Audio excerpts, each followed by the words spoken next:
Salesforce on the daily chart, series of higher highs and higher lows, currently trading up above the 200 moving average on the daily chart.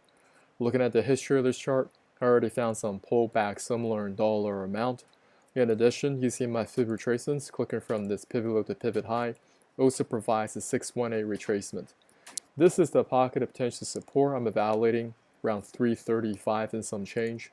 I like to see Salesforce hold this support and then gives me a bounce to go long. On the hourly chart, we also have the 200 moving average supporting price currently.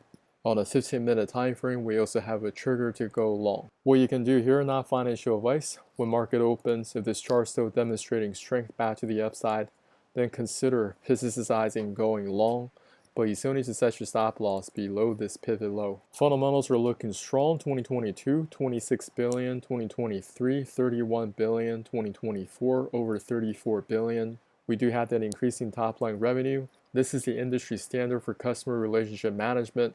Many different brands work with the software. Hi everyone, John here. I recently put together a PDF on Fibonacci trading. You guys can check out the link in the descriptions below. I'll also put it in the comments. Have you subscribed to our YouTube channel? We go over setups in cryptocurrencies as well as US equities to help you grow your account. Subscribe now and hit that notification button. We look to hearing from you in the comments area.